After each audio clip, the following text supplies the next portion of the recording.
Right breaking news చూస్తున్నాం. హైదరాబాద్ గచ్చిబౌలిలో sex racket గుట్టురట్టయింది. వ్యభిచార గృహంపై మాదాపూర్ ఎస్ఓటీ హెచ్టీఎఫ్ అధికారులు తనిఖీలు నిర్వహించారు. దాడులలో 9 మంది విదేశీ అమ్మాయిలను అదుపులోకి తీసుకున్నట్లు అధికారులు తెలిపారు. గౌలిదొడ్డి టీఎన్జీఓఎస్ కాలనీలోని అపార్ట్మెంట్లో 2 పోర్షన్లు అద్దెకు తీసుకుని విదేశీ అమ్మాయిలతో వ్యభిచారం నిర్వహిస్తున్నారని అధికారులు తెలిపారు. గత 3 నెలలుగా టెలిగ్రామ్ యాప్ ద్వారా విటులను ఆకర్షిస్తున్నట్లు చెప్పారు. విటులు అపార్ట్మెంట్ కు చేరుకోగానే టెలిగ్రామ్ లో వచ్చిన లింక్ ఆధారాలు మాయం చేస్తున్నట్లు పేర్కొన్నారు. కన్యా, టాంజానియా, బ్యాంకాక్ కు చెందిన యువతులుగా గుర్తించారు. అయితే గుట్టు చప్పుడు కాకుండా వ్యభిచారం నిర్వహిస్తున్న ముఠాను గాలిస్తున్నట్లు ఎస్ఓటీ అధికారులు తెలిపారు.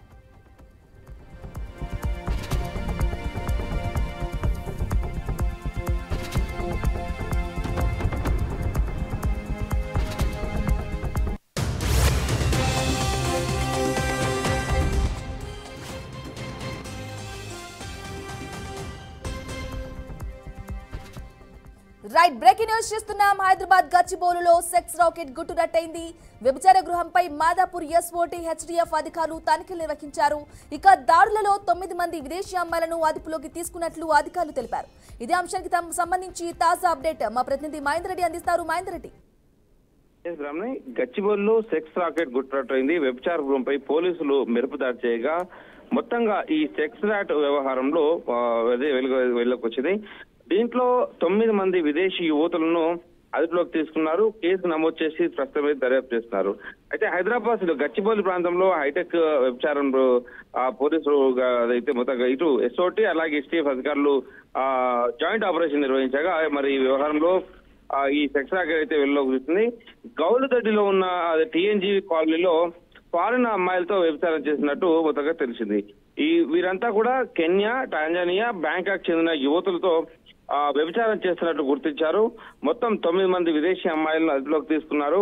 వ్యభిచార గృహం నిర్వాహకుడికి పట్టుకునేందుకు పోలీసులు రంగంలోకి దిగారు. అయితే ఇదంతా గుట్టు చప్పుడు కాకుండా టీఎన్జీఓస్ కాలనీలో ఇంట్లో గత కొంతకాలంగా వ్యభిచార కార్యక్రమాలు కొనసాగుతున్నాయి.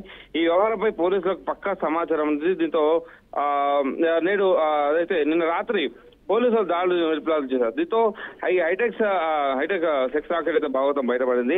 మొత్తంగా పోలీసు రైడ్ జరిగిన సమయంలో నిర్వాహకులు పరారులో అయినట్టు తెలుస్తుంది. వారి కోసం పోలీసులు గాలిస్తున్నారు. ఈ కేసుకు సంబంధించి పూర్తి వివరాలు అయితే తెలియాల్సింది. బ్రాహ్మణి, అయితే నిందితులను పట్టుకోవడం జరిగిందా? ఇంకా వారు ఎక్కడున్నారు? పోలీసులు వాటికి సంబంధించిన సమాచారం ఏమైనా తెలియజేశారా మహేందర్ రెడ్డి?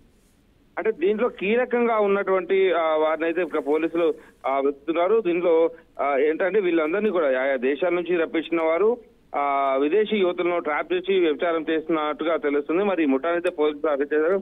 ఈ గౌలిదొడ్డి టీఎన్జీ కాలనీ అడ్డాగా మార్చుకున్నట్టు పరిస్థితి కనిపించింది. మొత్తంగా ఆన్లైన్ ద్వారా ఈ దందా సాగిస్తున్నట్టు పోలీసులు అయితే గుర్తించారు. దీనిపై విచారణ అయితే ఇంకా చేస్తున్నారు. దీనికి అంటే కారకులు అంటే ఒకరు మాత్రమే అదుపులోకి తీసుకున్నారు. అంటే మొత్తం 9 మందిని దీంట్లో పాల్గొన్నటువంటి అమ్మాయిలను అయితే వాళ్ళు పోలీసులు అదుపులోకి తీసుకున్నారు. నిర్వాహకులలో ఒకరు దొరికినట్టుగా పోలీసులు చెప్తున్నారు. ఇక దాంట్లో మొత్తం విచారణ అయితే జరుగుతుంది. ఇంకా విషయాలు అయితే తెలియాల్సింది. పోలీసులు ఇంకా అఫీషియల్ గా ఇంకా ఎలాంటి విషయాలు చెప్పని పరిస్థితి కనిపిస్తుంది. Right Mahender Reddy, thank you for the updates.